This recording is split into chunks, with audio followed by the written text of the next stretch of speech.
સંથારો. ઘણીવાર એવું બનતું હોય,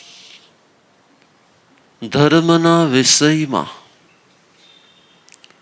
સત્યની નજીક જે વ્યક્તિ ન પહોંચેલી હોય તેને કેટલીક શ્રેષ્ઠ સાધનાઓ નિરર્થક લાગતી હોય છે. સંધારાને આત્મહત્યાની સાથે જોડી દેવું, પરંતુ આ સબ્જેક્ટને બહુ સમજવા જેવો છે. લોકો એમ માને છે કે સંધારો એ આત્મહત્યા જેવી જ એક પ્રક્રિયા છે, પરંતુ જ્યાં રાગ દ્વેષ હોય, જ્યાં આક્રોશ હોય, જ્યાં ઈગો હર્ટ થયો હોય, જ્યાં અંદરમાંથી કોઈ આવેગ હોય, જ્યાં અંદરમાંથી કંઈક ધાર્યું ન થયું હોય, જ્યાં જોતું હોય તે મળ્યું ન હોય, અને તેને કારણે અંદરમાંથી જે અશાંતિ, જે આવેગ, જે આક્રોશ, જે ગુસ્સો, જે નેગેટિવિટી, એને કારણે વ્યક્તિને એમ થાય બસ મને હવે જીવવું જ નથી. અને તે વ્યક્તિ કોઈને કોઈ કારણથી પોતાનું જીવન ટૂંકાવી દે, એને કહેવાય છે આત્મહત્યા. આત્મહત્યામાં રાગ દ્વેષ વધે તો આત્મહત્યા થાય, અને સંથારામાં રાગ દ્વેષ ઘટે તો સંથારો થાય. દેહ પ્રત્યેનો રાગ પણ ઘટે, અને સંસારની દરેકે દરેક વસ્તુ કે વ્યક્તિ પ્રત્યેનો અંદરમાંથી દ્વેષ જ્યારે ઘટે ને ત્યારે જ વ્યક્તિ શું કરી શકે છે? ત્યારે જ વ્યક્તિ સંથારો કરી શકે છે. સંથારો એ ધીરે ધીરે સંલેખના પૂર્વક કરવાનો હોય છે. સંલેખના એટલે શું હોય? તમે બે શબ્દ સાંભળ્યા હશે, સંલેખના, સંથારો. સંલેખના એટલે શું હોય? સંલેખના એટલે પ્રતિલેખના. પ્રતિલેખના એટલે શું? પોતાની અંદરમાં રહેલા જીવન પ્રત્યેના આસક્તિના ભાવોને ચેક કરતા કરતા, આહારમાંથી, પાણીમાંથી, રસમાંથી, વસ્ત્રમાંથી, વ્યક્તિઓમાંથી, વસ્તુઓમાંથી ધીરે ધીરે પોતાનો મોહ ઘટાડતા પેલા એકાસના કરે, ધીરે ધીરે એમ્બિલની આરાધના કરે, એમ્બિલની આરાધના કરતા ધીરે એકાદ બે ઉપવાસની આરાધના કરે. એમ પોતાના શરીર પ્રત્યેની આસક્તિને ઘટાડવાની પેલા પ્રોસેસ થાય. એ પ્રોસેસને સંલેખના કહેવાય. અને એ સંલેખના જ્યારે પરિપૂર્ણ થાય અને જ્યારે ગુરુને લાગે કે હવે આના દેહમાંથી માંસ, રુધિર ધીરે ઘણા ઓછા થઈ ગયા છે, હવે આ સંથારો ગ્રહણ કરશે તો પરિપૂર્ણતા સુધી પહોંચશે. અને છેલ્લે એ દીર્ઘ દ્રષ્ટા ગુરુ આજ્ઞા આપે, અને એ આજ્ઞા આપ્યા પછી જે સ્ટાર્ટ થાય એને શું કહેવાય છે? સંથારો. આત્મહત્યાના કોઈ ગુરુ નથી હોતા, સંથારામાં ગુરુ હોય છે. આત્મહત્યામાં કોઈ ગુરુ નથી હોતા કે જે તેને સંભાવની સાધના કરાવી શકે. એટલે આત્મહત્યામાં મોટા ભાગે જ્યારે જીવ જતો હોય ત્યારે ભયંકર દ્વેષ હોય, ભયંકર ગુસ્સો હોય, ભયંકર આક્રોશ હોય કે સંભાવ હોય? શું હોય? તમારામાંથી પણ ઘણા બધાએ એ શબ્દનો પ્રયોગ કરી લીધેલો હશે. શેનો? બસ મારે હવે કર્યો હશે ને ક્યારેક તો બસ મને હવે તારી યાર તો ફાવતું ને, આના કરતા તો હું કેટલાય કર્યો છે, ભૂલે ચૂકે પણ કર્યો હશે. એવા કેટલા? લગભગ 99% લગ્ન કરેલા ને મરવાનો વિચાર ના આવે ને. હલો, એવી શક્યતા બહુ ઓછી હોય. કેમ? તો કે જ્યાં રાગ દ્વેષ કે આક્રોશ વધી જાય, જ્યાં અપેક્ષા વધે અને અપેક્ષા પૂરી ન થાય, જ્યાં ડિમાન્ડ વધે ને ડિમાન્ડ પૂરી ન થાય, જ્યાં પોતાને જે જોતું હોય એ મેળવવા માટેની તીવ્રતા વધી જાય, એટલે છેલ્લે વ્યક્તિ શું કરતો હોય છે? નહીં મળે એવી ખબર પડે ને એટલે આત્મહત્યાની તરફ જતો હોય છે. આત્મહત્યાની અંદર મોટા ભાગે વ્યક્તિનો આક્રોશ હોય છે. મોટા ભાગે અંદરમાંથી કંઈ હર્ટ થયેલું હોય છે. જ્યારે સંથારામાં વ્યક્તિ હસતા મુખે સામે ચાલીને હવે મારે મૃત્યુને વેલકમ કરવું છે, આવકારવું છે, અને આ દેહમાંથી મારે છૂટવું જ છે, આ દેહમાંથી મારે મુક્ત થવું છે, જેમ વસ્ત્ર બદલાઈ મારે દેહને બદલવો છે, એ ભાવની સાથે જેમાં નો ઇહલોગા સંસપોગે, જેમાં આ લોકની કોઈ ઈચ્છા ન હોય. હું સંથારો કરીશ તો બધા મારા બહુ વખાણ કરશે, બધા મારી બહુ પ્રશંસા કરશે, બધા મને પગે લાગવા માટે આવશે. ઓલી આખી જિંદગી મને પગે લાગવા નથી આવીને, હું સંથારો કરીશ જોજો પગે લાગવા આવશે.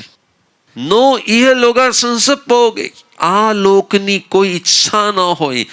નો પરલોગા સંસપોગે, કે મને આવતા ભવમાં દેવલોક મળશે, મને આવતા ભવમાં સુખ મળશે, મને આવતા ભવમાં સમૃદ્ધિ મળશે. ન આ ભવના કોઈ સુખની ઈચ્છા કે ન પરભવના કોઈ સુખની ઈચ્છા. ઈચ્છા માત્રનું જ્યાં મૃત્યુ હોય ને એને સંથારો કહેવાય છે. ઈચ્છા માત્રનું જ્યાં મૃત્યુ હોય છે એને શું કહેવાય છે? એને સંથારો કહેવાય છે. અને જીવનના અંતિમ છેડે જ્યારે એ અવસ્થા આવવા લાગે ત્યારે સંથારો મારે કરવો છે ને, એ શ્રાવકનો શું હોય છે? બોલો. શ્રાવકના 3 મનોરથ હોય છે. ક્યારે હું આરંભ પરિગ્રહ ઘટાડું, ક્યારે હું પંચ મહાવ્રત ધારણ કરું, અને ક્યારે હું સંલેખના પૂર્વક સંથારા પૂર્વક શું કરું? પંડિત મરણને પ્રાપ્ત કરું. એટલે સંથારો એ શ્રાવકનો વર્ષોનો મનોરથ હોય છે. અને વર્ષોનો જેનો મનોરથ હોય ને, એ જ્યારે એન્ડ ઘડી આવે ત્યારે બધામાંથી વસ્તુ, વ્યક્તિ, વાતાવરણ, સ્થિતિ અને સંયોગોમાંથી પોતાના મોહને, પોતાના રાગને, પોતાના એટેચમેન્ટને ધીરે ધીરે ઘટાડવા લાગે. એને શું કહેવાય છે? એને કહેવાય છે સંથારો. એકમાં મોહ વધે જ, એકમાં મોહ હર્ટ થાય છે, અને માટે આત્મહત્યાની દિશા હોય છે. અને એકમાં મોહનો વિચાર નથી હોતો, મોહનો ભાવ નથી હોતો. ઇવન સગા સંબંધી વસ્તુ કે વ્યક્તિનો મોહ તો ઘટાડવામાં આવે જ છે, પણ છેલ્લે પોતાના શરીરનો પણ મોહ છોડી અને શાંત પ્રશાંત અવસ્થા જેમાં ગ્રહણ કરવામાં આવે છે, એ હોય છે સંથારો. શું ફરક છે આત્મહત્યા અને સંથારામાં? ફરક શું છે?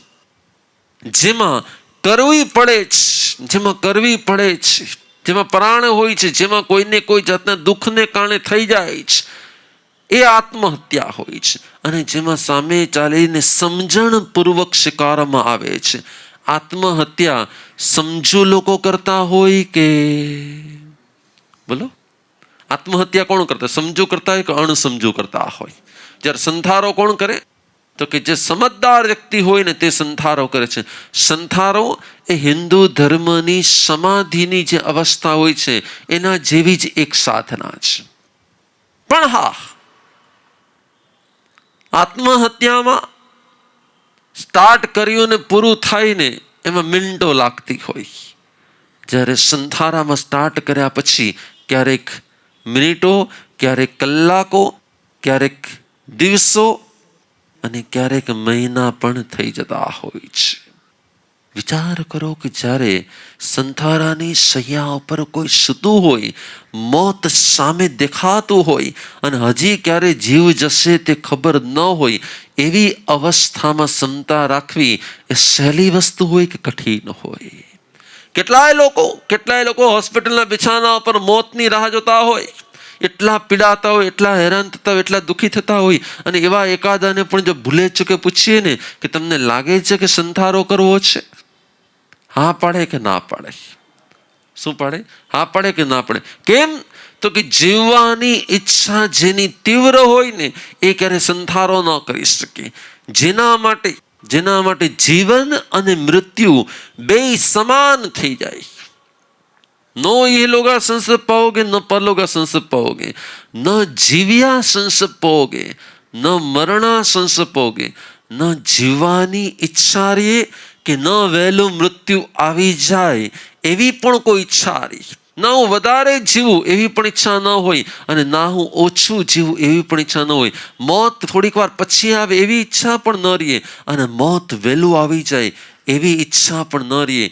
આ તમામ ઈચ્છામાંથી જ્યારે મૃત્યુ થાય ને, એ ઈચ્છાનું જ્યારે મૃત્યુ થાય ને, ઈચ્છાના મૃત્યુ પછી દેહનું મૃત્યુ થાય ને, એને સંથારો કહેવાય છે. શું કહેવાય છે? ઈચ્છાના મૃત્યુ પછી દેહનું મૃત્યુ થાય ને, એને સંથારો કહેવાય છે. અને ઈચ્છા જીવતી હોય અને દેહનું મૃત્યુ થાય ને, એને આત્મહત્યા કહેવાય છે. સમજાય છે? બહુ મોટો ફરક છે સંથારામાં અને આત્મહત્યામાં.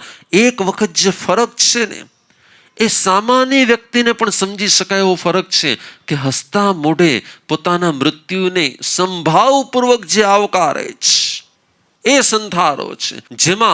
જેમાં ભયંકર હદે આક્રોશ હોય ને, ત્યારે જ વ્યક્તિ આત્મહત્યા કરી શકે. આત્મહત્યામાં ક્યાંક ને ક્યાંક ઈચ્છાની પૂર્તિ છે, એમાં ક્યાંક ને ક્યાંક ઈચ્છાની પુષ્ટિ છે, અને એમાં ક્યાંક ને ક્યાંક ઈચ્છાને મારવામાં આવતી હોય છે. ઈચ્છાને મારવામાં આવે ને, એ આત્મહત્યા હોય છે. અને ઈચ્છા જાગે જ નહીં એવું ઈચ્છા મૃત્યુ થાય ને, એને સંથારો કહેવામાં આવે છે. સંથારામાં બહુ મોટો ફરક હોય છે. અને હું હંમેશા એમ કહીશ કે જ્યાં સુધી જ્ઞાની ગુરુનું માર્ગદર્શન ન હોય ને, ત્યાં સુધી સંથારો ન કરવો જોઈએ. ત્યાં સુધી સંથારો ન કરાવવો જોઈએ. જેની પાસે એક લોંગ વિઝન હોય ને, જેની પાસે સામેવાળાના જીવન અને મૃત્યુનું કેલ્ક્યુલેશન હોય ને, ત્યાર પછી સંથારાની આજ્ઞા આપવી જોઈએ. ત્યાં સુધી સંથારાની આજ્ઞા ક્યારે? કેમ? અમે બરોડામાં હતા અને ભાઈ મને સવારના પરમાં વિનંતી કરો, ગુરુદેવ જલ્દી બાજુમાં આવો, તો બાને સંથારો લેવો છે ને બાને બસ હવે.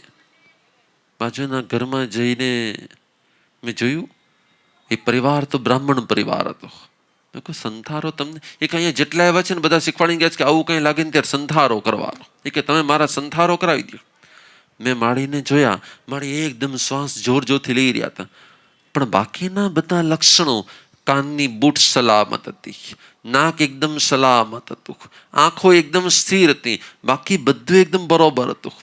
જેનું મૃત્યુ નજીકમાં હોય ને, એની કાનની બૂટ છે ને વળી જાય, આમ વળી નાખી આમ થઈ જાય. જેનું મૃત્યુ નજીકમાં હોય ને, એનું નોઝ હોય ને આખું તેડું થઈ જાય. જેનું મૃત્યુ નજીકમાં હોય ને, એની જીભ છે ને અંદરની તરફ વળવા લાગે. આવી કોઈ વ્યક્તિને પેલા ચેક કરવી જોઈએ કે ના જ્યોતિષિક લક્ષણો શું છે. માળીના એકેય એવા લક્ષણ દેખાતા ન હતા. મેં ઓલા ઘરવાળાને કીધું તમે ડોક્ટરને બોલાવી લ્યો, મને લાગે છે કે આમાં બીજું કાંઈ પ્રોબ્લેમ નથી, સંથારો આપવા જેવું કાંઈ નથી, આ હજી તો ઘણા વર્ષ જીવે એમ લાગે છે. ના મહારાજ તમને ખબર ન પડે, સંથારો આપી દો. મેં કીધું હું છે ને કોઈને જીવતા વિદાય ના આપી શકું. એવી રીતે જવાની તૈયારી હોય ને વિદાય આપું તો બરોબર છે, પણ હું આવી રીતે વિદાય ના. તમે કહો તો માંગલિક સંભળાવી દો. એમને માંગલિક સંભળાવી દીધું. અને ત્યાં એની દીકરાની બહુ હતી ને, એને સાસુ માટે બહુ લાગણી હતી પાછી. એણે જેવું મારું સાંભળ્યું ને કે ના હજી તો આમાં કઈ બહુ વાર છે, દીકરાની વાઈફે બહાર જઈ અને તરત ડોક્ટરને ફોન કરીને ડોક્ટરને બોલાવી લીધા. ડોક્ટરે આવીને એક ઇન્જેક્શન જ ખાલી માર્યું ને, મારી કલાક પછી સાજા સારા એકદમ વાતો ચીતો કરતા મસ્ત મજાના થઈ ગયેલા હતા. સાંજે તો ઉપાસમાં દર્શન કરવા માટે આવી ગયા.